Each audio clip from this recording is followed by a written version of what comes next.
औ के शांत गांव में हरियाली से घिरा दो अटूट दोस्त रहते थे, ए और टी।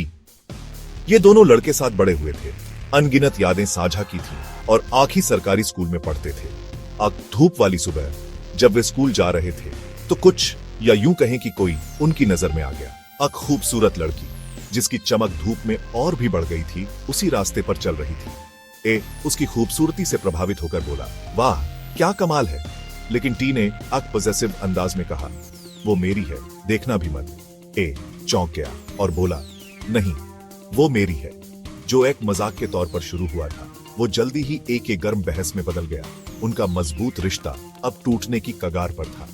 दिन हफ्तों में बदल गए और दोस्त कट्टर दुश्मन बन गए। उनकी दोस्ती जलन और घमंड से टूट गई। दिन ए ने हिम्मत जुटाकर लड़की के पास जाने और अपने दिल की बात कहने का फैसला किया।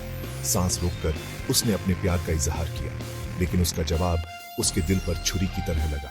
उसने कहा, मुझे किसी और से प्यार है। निराश और टूटे हुए दिल से ए ने पूछा, कौन?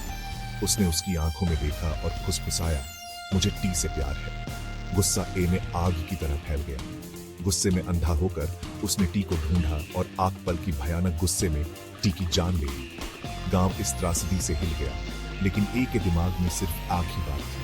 वह लड़की के पास वापस भागा। उसके हाथ अभी भी कांप रहे थे और बोला, टी अब नहीं रहा, अब तुम किससे प्यार करोगे? उसकी आंखें डर और दुख से भर गईं जैसे ही उसकी बातों का मतलब समझ में आया। इस त्रासदी की गहराई को समझने में असमर्थ उसने दिल दहला देने वाला फैसला लिया। उसने अपनी जान दे दी। ए को अपराध बोध और दुख के समुद्र में डूबा हुआ छोड़ दिया।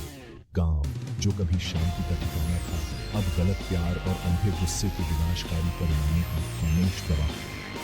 दोस्ती, प्यार और त्रासदी की इस कहानी में हमें अपने रिश्तों की नाजुक प्रकृति और अनियंत्रित भावनाओं की विनाशकारी शक्ति की याद दिलाई जाती है। याद रखें, असली ताकत समझ और करुणा में है, न कि कब्जे और गुस्से में। देखने के लिए धन्यवाद। अगर इस कहानी ने आपको प्रेरित किया है तो लाइक, शेयर और सब्सक्राइब करें और भी दिल को छू